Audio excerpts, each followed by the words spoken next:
Bloqueo a Cuba, el genocidio más largo de la historia. Hola compañeros y gente que nos acompañe, buenos días, tardes o noches tenga usted, dependiendo de dónde se encuentre. Mi nombre es Fernando Félix y el día de hoy hablaré sobre el bloqueo a Cuba, conocido como uno de los genocidios más largos de toda la historia. A continuación veremos el porqué. De igual manera, cabe recalcar que este video está enfocado prácticamente en el ámbito internacionalista, así que veremos algunas de las teorías, postulados y puntos en los cuales puede intervenir el ámbito internacional en esta problemática. También analizaremos lo que es el contexto de esta situación y cómo ha ido evolucionando poco a poco con el tiempo. De igual manera, me gustaría comentar que este tema surge ya que el 23 de junio de este presente año 2021, la Asamblea General de las Naciones se pronuncia una vez más este miércoles de forma abrumadora contra el bloqueo económico de Estados Unidos a Cuba.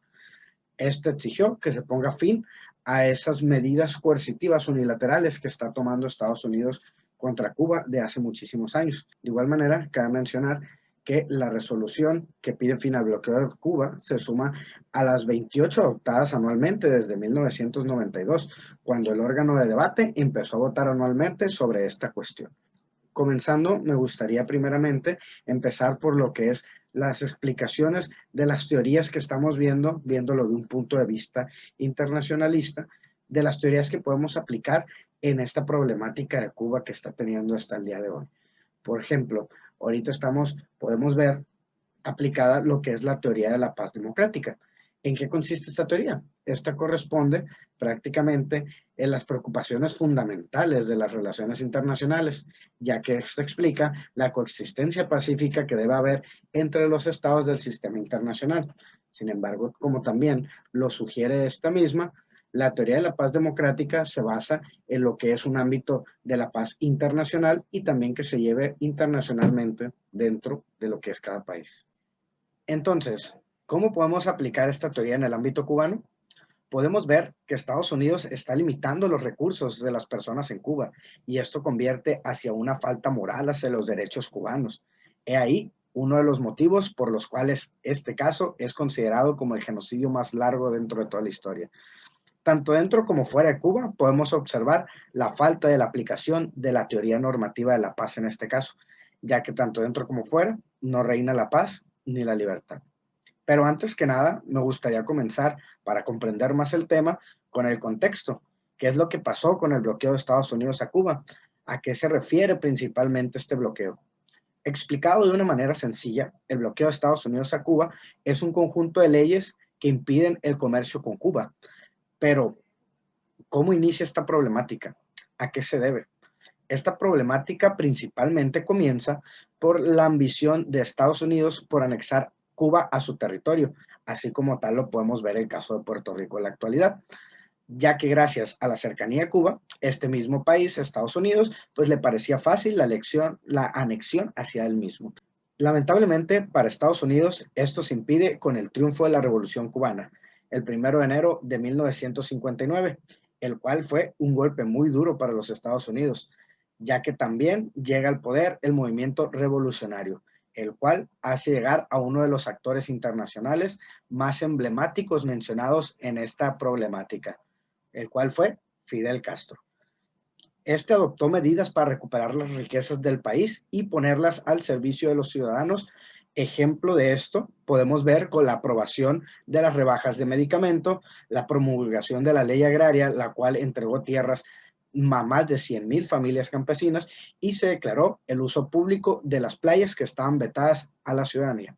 Como es de esperarse, estas medidas afectaron a los intereses de los grandes monopolios de estadounidenses que eran dueños de las mejores tierras en Cuba y de las principales industrias que habían sacado los recursos de esta isla. Así, y de igual manera, estos lo habían incluido en su política interna.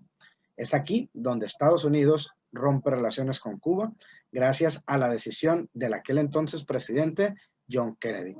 Este bloqueo exactamente comienza a las 12:01 de la madrugada, el 7 de enero de 1962. Actualmente, el bloqueo a Cuba ha significado pérdidas por más de 138 mil millones de dólares, además de que viola los derechos humanos al impedir el acceso a tecnologías, alimentos y medicinas que podrían mejorar la calidad de vida de los cubanos. Por ejemplo, 12 horas de bloqueo equivale a toda la insulina que necesitan al año los cubanos que padecen de diabetes. Y para colmo, estas restricciones están intensificando con el paso del tiempo, ya que una de las medidas más recientes prohíbe que cualquier empresa del mundo pueda vender algún producto que contenga más del 10% de componentes estadounidenses en la isla.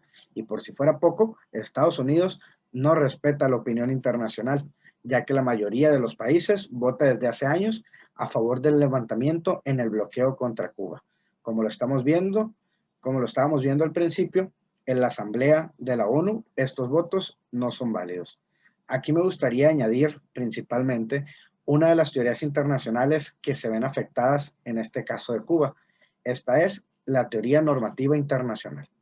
Esta teoría nos explica las normas que deben de llevarse a cabo en tanto a una fuerza prescriptiva, así como sus expectativas morales. Prácticamente, esta nos indica qué deben hacer los agentes y qué deben evitar hacer en el ámbito internacional.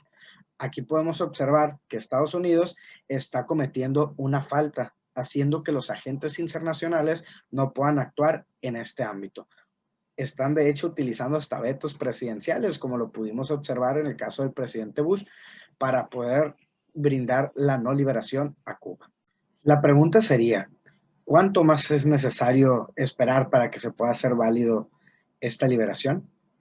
Gracias al poder del voto estadounidense en la Asamblea Nacional, es suficiente para continuar con esta problemática, a pesar de que las votaciones este miércoles 23 de junio fueron solo de 2 votos en contra, el voto de Estados Unidos y el de Israel, 3 votos en abstinencia y de igual manera 184 votos a favor.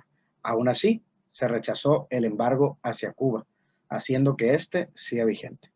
Para finalizar, me gustaría añadir como punto hacia ustedes. ¿Qué opinan hacia el bloqueo de Cuba?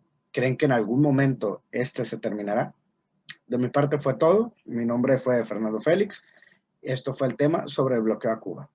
¿Qué opinan ustedes?